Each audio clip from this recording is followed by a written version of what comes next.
bunch of us were hit by 3 mortars that landed just a few yards to our right.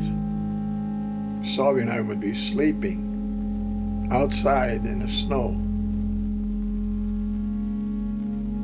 I remember coming through, laying in the open with all this blood coming out of my head, my hands.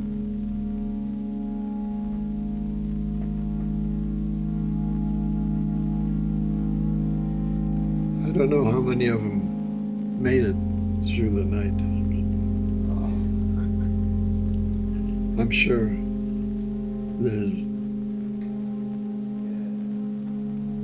half of them didn't make it.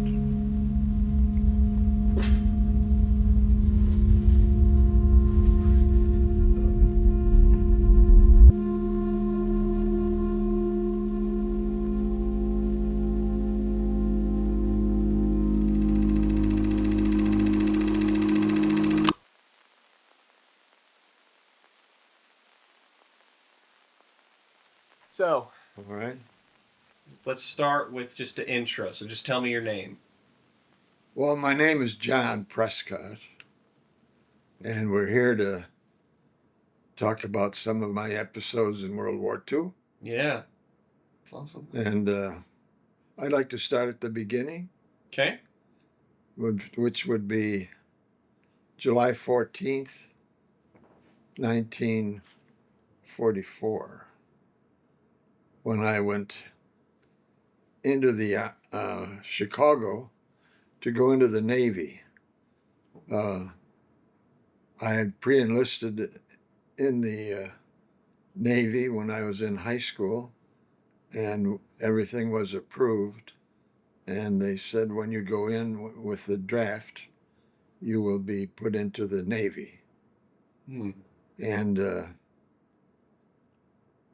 remember this July 14th was the day of the draft, and a friend of mine, Harry Lehman, and I went in on the train and got to the reception center, and we put our hands on a table, and he got an A, and I put my hands on, and I got an A. And I couldn't believe it. And I said, "What's this?" They said, "You're in the Army." I said, "No, I'm all qualified for the Navy." "No, sir, you're going in the Army. We need you in the Army." So I spent my first night in the Navy at Fort Sheridan up north of Chicago. And Harry was with me. It was pathetic. I was so upset. But that was it. I was in the Army. And we went home for a weekend before returning, and everyone who thought I was in the Navy was surprised that I was going to be in the Army, as I was surprised. When you say you put your hand on the table and they gave you an A, what is They was stamped it. They had a... Oh, were they stamping your hand? Yeah. Oh, interesting. Everybody's hand. Okay. Huh. So that was the beginning of my career in the Army and the short term in the Navy. I remember my high school yearbook was filled with remarks about, "You'll be a great sailor, John." Some called me Admiral and everything, and it was all over the yearbook. I'm going in the Navy, but I didn't make it. So I ended up with Harry in Camp Blanding, Florida, which was just near Jacksonville and Augustine. And we started on a 17-week project to become qualified infantry replacements. 17 weeks of training turned us into a respected Army soldier. And that's what we did. He was in one platoon and I was in another. We got together quite often, but we were in separate units. And when it was over, we got a furlough to go back home. It was an interesting furlough that I had. When it was over, my two older brothers were already overseas.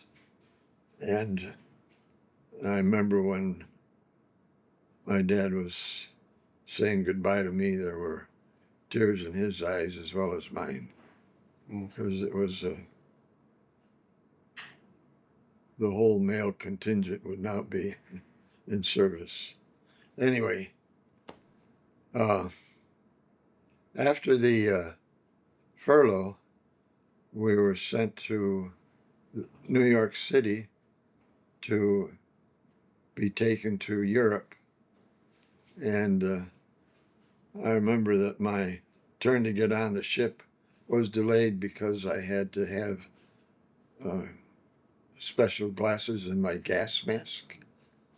They found that my vision in my right eye was very poor, which it was all the time. I should never have been overseas, according to some people, because I'm almost blind in my right eye, even then, when I was 19 years old. And so I was in a special camp awaiting my turn to get on the boat, and I met a soldier named Ken Saube from North Dakota, 29-year-old man with 3 kids back home in North Dakota. And he was delayed because he was late returning from his furlough. And we then both were advanced to a position on the Queen Mary ship, beautiful ship, full of 10,000 GIs, including Saube and me. It was our first trip for both of us. And on December 31st, my 19th birthday, we were on the boat and we were on the way to Europe. Before noon of that day, I was very sick, as were a lot of soldiers. The evidence was on the stairway in the ship, where there was vomit all over the place. I had offered some of mine. And it turned out that I couldn't get over the seasickness. Really had 6 days of agony. I laid up on deck next to a garbage can, tossing my cookies on a daily basis. Couldn't stop. And Ken Saube was so good to see that I had some nourishment every day. And finally, we hit land in Glasgow, Scotland, and got off, and landed on good old Earth, and thank God that I wasn't in the Navy. We got on a vehicle that got us down to the Channel, the English Channel with France. We got on a LST type boat that I remember laying against the prow in the bottom of the hold and got sick as a dog again, just crossing that little bit of the channel. But we got off. We had some time in France, getting some equipment.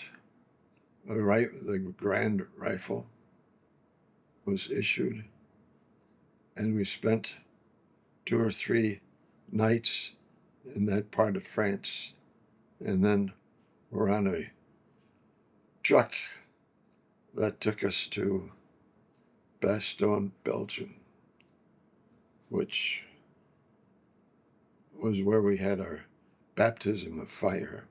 As we got off the truck,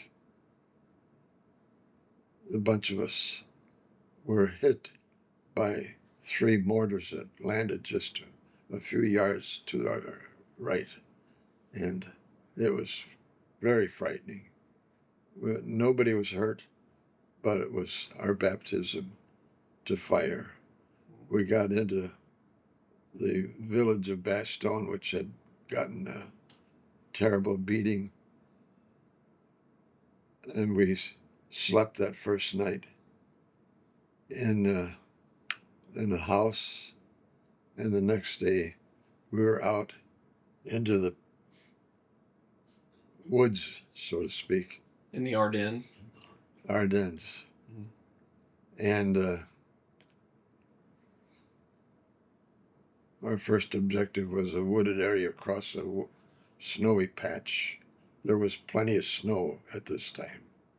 Being the youngest and newest guy in the platoon, I got to be the lead soldier on this attempt to get into the woods. And fortunately, there weren't any guns firing at me as I approached the woods, and we all made it through there for the night. It was exciting. What day did you land in Bastogne? January 14th. 14th. Okay. Because I know Bastogne was surrounded by the Germans for a long time over Christmas. Yeah. So I didn't. They were just in retreat. Okay. They had just begun to retreat. The and Germans. That was our mission. We were following them back, pushing them back, back. And we got plenty of opposing fire in the form of mortars and 88s. This was a big cannon. And that was our worry. Sabi and I kept going together, and at night we would either lay in the snow together, or on more than one occasion we got in the foxholes that had been prepared by the German soldiers. It was loaded. They were heavily protected with logs over the opening, and that was great. But for an example of what we were going through every day, we were in that hole one night when they dropped in a couple of 88s, landed in the area, and picked us both up off the bottom of the foxhole and up about 4 feet till we banged up against those logs. Really shocking. Really shocking. One of our men during this advancing program was in his foxhole and took a direct hit. There was hardly anything left of the poor guy. Did you see that? I did not see it. I was told about it. He was about 100 yards off to the right of us. The snow was knee deep for several of the days, and that was tough going. And we were sleeping. Sabi and I would be sleeping outside in the snow with our arms around each other. Yeah. Terrible. During your time in Bastogne, I do want to continue the story. I want to hear your whole story. But during your time in Bastogne and in the Ardennes around Bastogne, did you return fire a lot? Or No. Oh, no. No, Okay. we weren't. No, they were far behind. That their only weapons were these pieces of the artillery. So they were outside of our ability to shoot Yeah. But yeah, After, let's see if that was through January. You were at the end of January. You ended up in Germany. I think so. I Okay. think we were. What did you do once you got to Germany? If I recall right, about the 1st of February, we were sent back to Luxembourg for a rest period. Uh, one of the major events was to get a new pair of long johns. Everybody, it was such a great thing to have, to feel again. And we had showers and got some good food, and we got to see some movies. But in the afternoon, a bunch of us were in the loft of a barn, not a small, but a loft of a barn, and we were watching the movie. And when it was over, we tried to stand up, and something was wrong. We had been gassed by a jeep that ran the movie camera from the ground underneath this loft, and those fumes kept coming up for the whole period the movie was on. And when it was over, we could hardly get to our feet. Somebody kicked out a window, got some air in there, and we did get the 10 or 12 guys back out of the loft and onto the ground. But what was weird about the gassing was the movie starred Charles Boyer and Ingrid Bergman, and it was called Gaslight. Mm. So we were almost gassed by our own company sometime around the 20th of February. We were pulled back and given some training on how to overtake the German bunkers in the Siegfried Line. Maybe you've heard of it, but what it was a series of concrete bunkers at the top of this hillside. And it turned out that our company was designated to attack the bunkers and take the prisoners. So this is hard to repeat because it was so frightening. But to get a picture of it, if you could picture about 400 yards at the bottom of a hill. The hill ran up about 500 yards, and across the top of the hill were these big concrete bunkers with holes in them, which would allow heavy firepower coming down the hill for anyone who wanted to come up. And then we discovered our objective was the plan was that 3 riflemen would accompany and 2 engineers who would carry a load of dynamite up the hill and the riflemen would accompany them and keep firing on the opening in the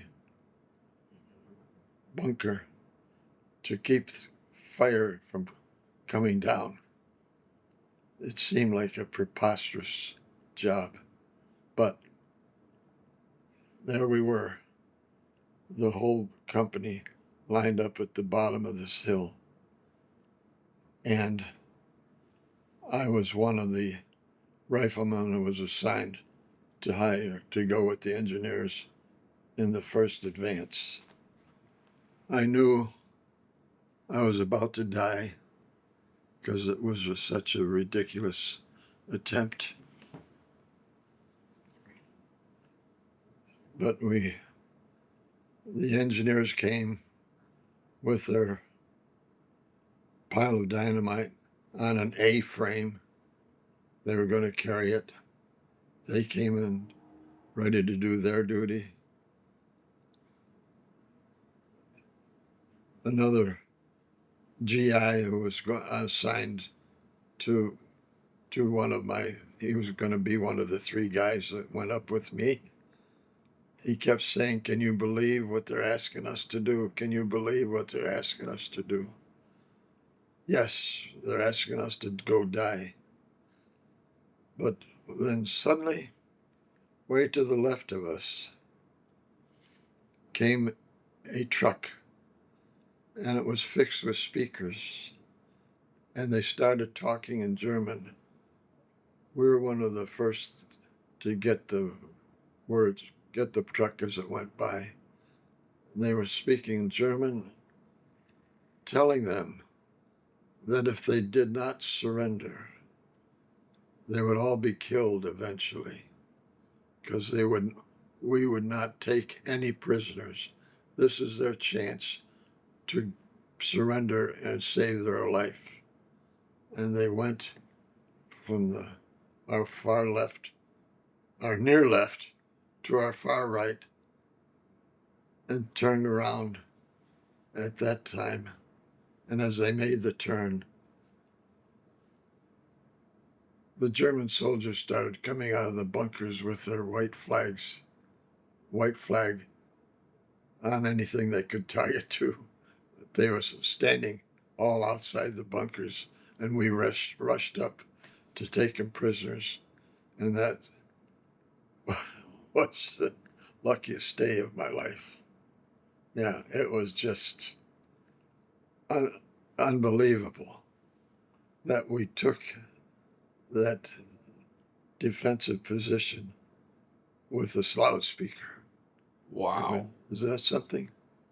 Yeah. That's amazing. Yeah. So y'all, it ended up not being even a big battle. No firing. No, Wow. Not a shot was fired. Not even a shot. Yeah. So I think that was the 21st or 22nd of February. And on the 26th, we found out that our platoon, which was a group of about 24 men, was assigned to make a night attack in the city of Lunebach.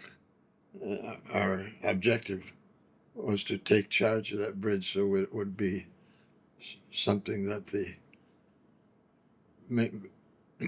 company and battalion could make use of. The night came, it turned out to be one of the blackest nights you could ever imagine. Couldn't see anything, hardly.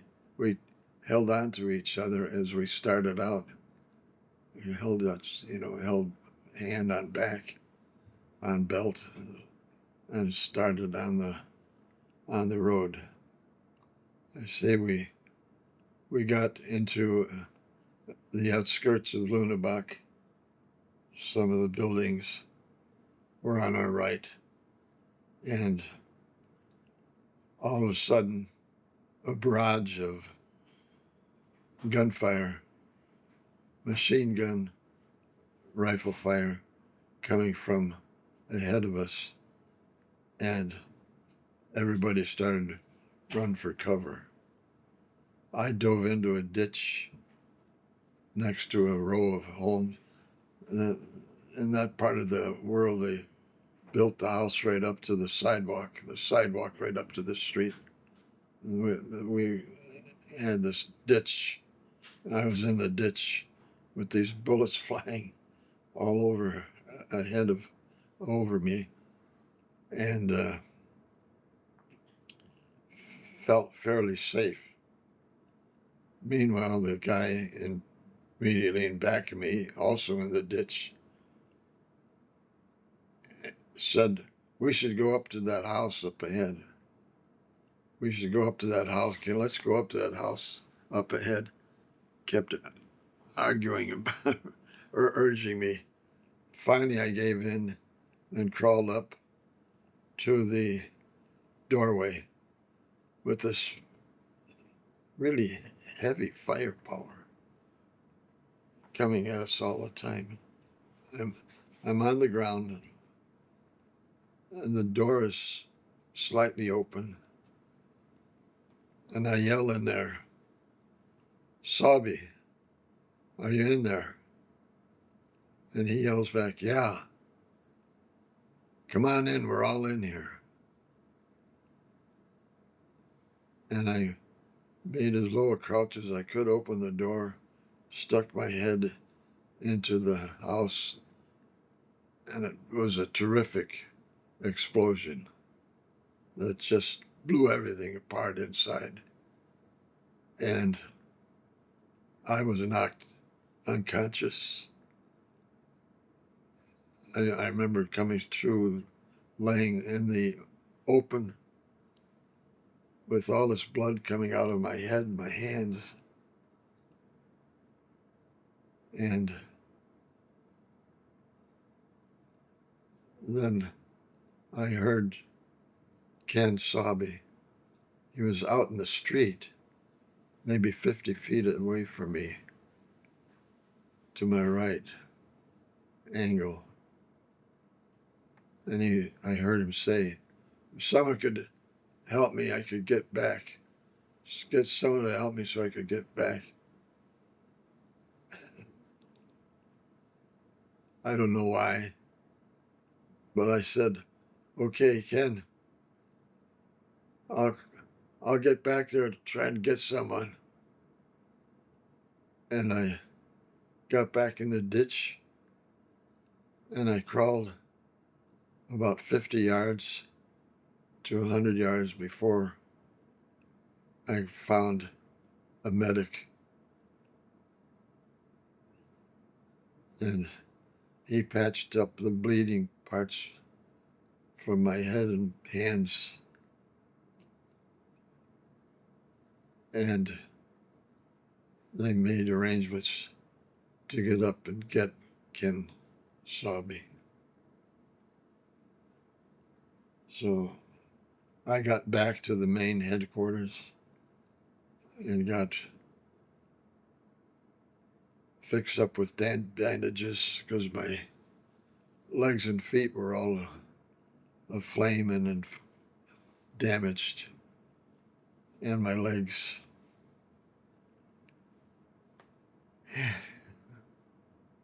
And my hand still have this. This is still a souvenir from it. So the next night I found myself in a hospital in Paris for one night of sewing up some more, and then to a hospital in England. And that's where I started to heal from the wounds. What happened to Sabi? Sabi made it back, but I never knew for years what had happened to him, if he got back or not. But my son Rob, through the magic of the internet, found out that he did get back, that he had 100% disability. I was given a 10% disability.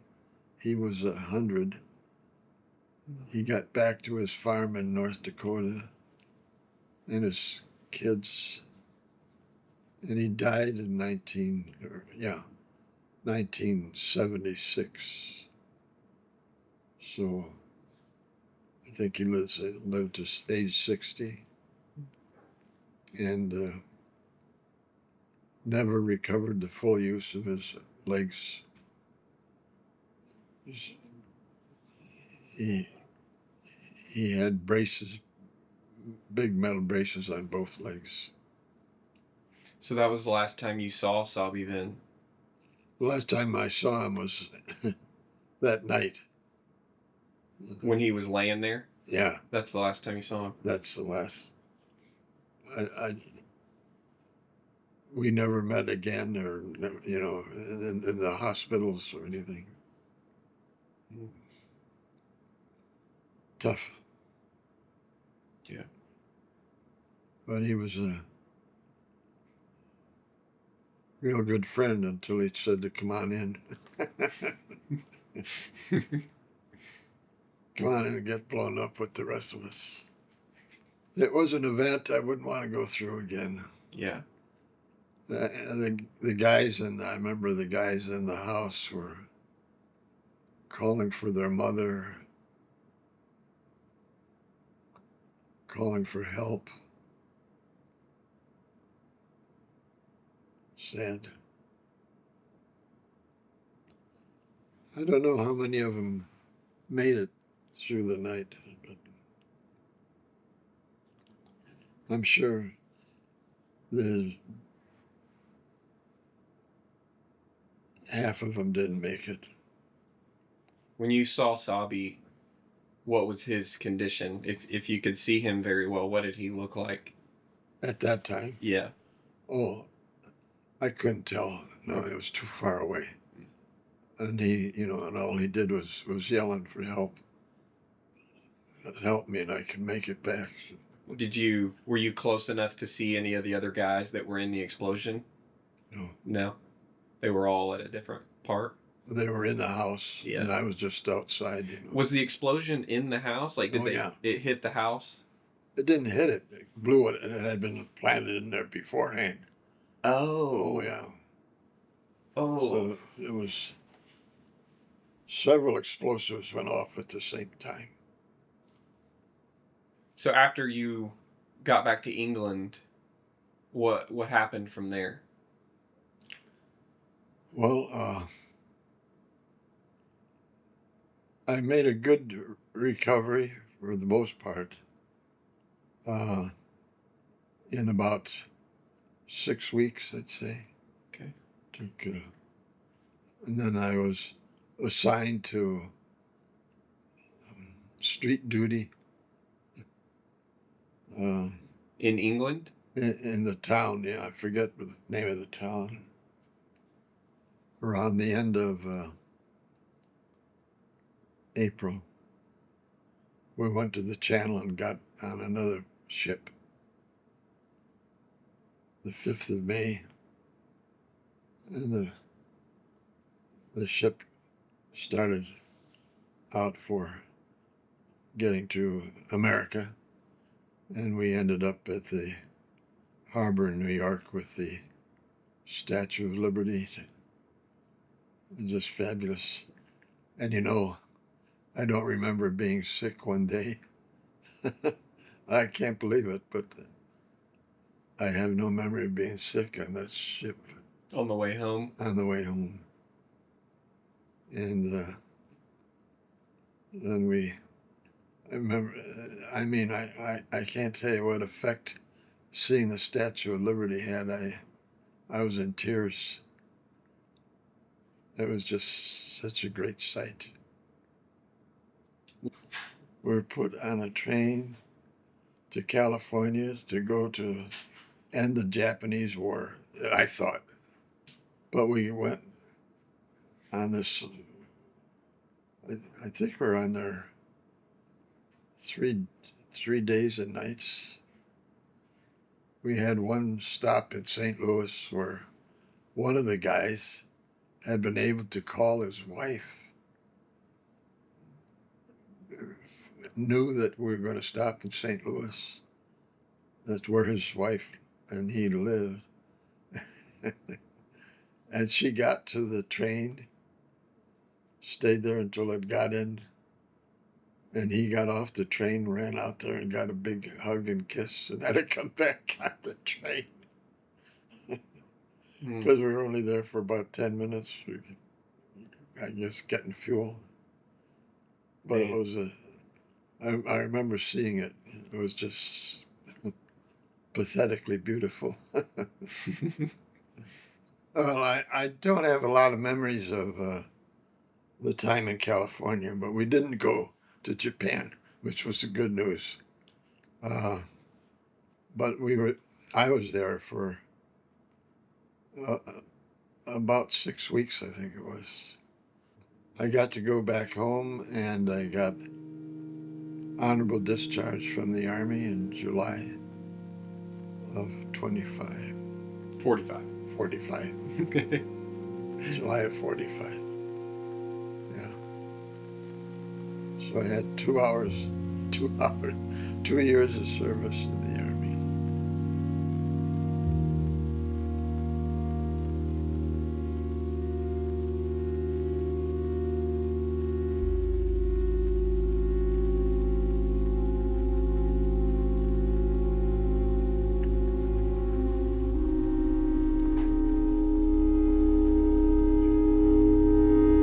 So, Roran Yes, sir. McDowlett. Yeah, that's me.